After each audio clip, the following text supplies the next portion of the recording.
রাজ্যের প্রাক্তন মুখ্যমন্ত্রী তথা রাজ্যসভার সাংসদ বিপ্লব কুমার দেবের জামচুরি স্থিত পৈতৃক বাড়িতে হামলা চালায় দুষ্কৃতীরা। মঙ্গলবার রাতে জামচুরি স্থিত বাসভবনে হামলার পাশাপাশি একাধিক গাড়ি ও বাইক স্কুটি ভাঙচুর করা হয়। সিপিএম আশ্রিত দুষ্কৃতীরা এই হামলা চালিয়েছে বলে খোদ অভিযোগ তুলেছেন প্রাক্তন মুখ্যমন্ত্রী বিপ্লব কুমার দেব। রাজ্যের ইতিহাসে সবচেয়ে নেকারজনক এবং বড় ধরনের রাজনৈতিক হিংসার ঘটনা এদিন সন্ধ্যায় ঘটে। এই ঘটনার পর পাল্টা হামলায় পড়েছে একাধিক দোকান। পরিস্থিতি উত্তপ্ত হয়ে উঠলে বিশাল পুলিশ ও নিরাপত্তা বাহিনী এলাকায় ছুটে গিয়েও হিমশিম খেতে হয়। রাতে ছুটে যান মন্ত্রী প্রণজিৎ সিংহ রায়, বিধায়ক বিপ্লব ঘোষ সহ বিজেপি নেতারা।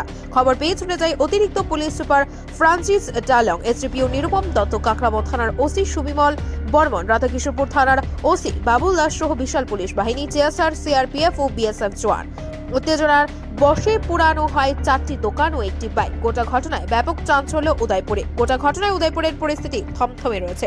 জানা গেছে, বুধবার প্রাক্তন মুখ্যমন্ত্রী তথা সাংসদ বিপ্লব কুমার দেবের প্রয়াত পিতা হিরুধন দেবের বাৎসরিক কাজ ছিল। এই উপলক্ষে জামচুরি বাড়িতে রাজ্য বহিরাজ্যের সাধু সন্তরা এসেছেন পূজার্চনা ও যজ্ঞ করার জন্য। তারই প্রস্তুতি চলছিল। এরই মাঝে আচমকা একদল দুষ্কৃত অতর্কিতে হামলা চালায় তার বাড়িতে। পুজো যজ্ঞের প্রস্তুতি নষ্ট হয়ে দেয় দুষ্কৃতীরা। রাজ্য বহিরাজ্য থেকে আগত সাধু সন্তদের গাড়িতে ভাঙচুর চালানো হয়। 15 থেকে 20 জন দুষ্কৃতী এই আক্রমণ চালিয়েছে বলে জানায় প্রত্যক্ষদর্শীরা। সিপিএম আশ্রিত দুষ্কৃতীরা এই হামলা চালিয়েছে বলে অভিযোগ করেন বিজেপি নেতারা। मेरा नाम जितेंद्र कौशिक है, मैं दिल्ली से हूँ और मैं सुप्रीम कोर्ट में प्रैक्टिसिंग लॉयर हूँ।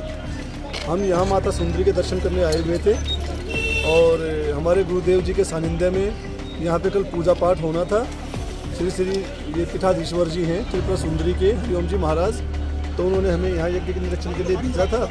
एकदम से मुसलमानों की बहुत भारी भीड़ आई और उन्होंने मेरे ऊपर जानलेवा हमला कर दिया और मैं गाड़ी से जैसे निकल के भागा तो गाड़ी में उन्होंने पत्थर बरसाने और आपके सामने जो भी हालात है और मैं चिल्लाता रहा, भाई मेरी गाड़ी, मेरा क्या लेना देना, मेरा क्या लेना देना।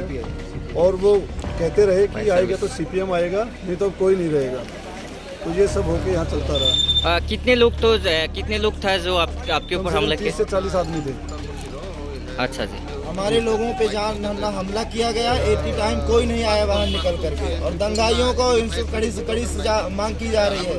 जो यहाँ की सरकार हो चाहे सेंट्रल की सरकार हो, ये ध्यान रखे नहीं, यहाँ पूरा विश्व हिंदू परिषद और पूरा उतरेगा तब समझेगा ये राज्य। इसको समझाइए और हमारी बात पहुँचाइए। हमारे लोगों को काफिले पे हमला किया गया। हमारा किसी से मतलब नहीं था, घर हमारे जानलेवा हमला हमारे ऊपर किया गया और इसको बात को ध्यान रखे। এই ঘটনায় হতচকিত সব মহল। পরিকল্পিতভাবে এই হামলার সংগঠিত করা হয়েছে বলে অভিযোগ। শুধু তাই নয়, এই ঘটনায় সাম্প্রদায়িক সম্প্রীতি নষ্ট করে রাজনৈতিক ফায়দা তোলার জন্য চক্রান্ত করা হয়েছে বলে অভিযোগ তুলেছে শাসক বিজেপি। এই ঘটনায় 4 জন বিজেপি কর্মীও সাধু আহত হয় বলে জানান বিজেপি নেতৃত্বরা। বর্তমানে পরিস্থিতি নিয়ন্ত্রণে রয়েছে, মোতায়েন করা হয়েছে পুলিশ ও নিরাপত্তা বাহিনী।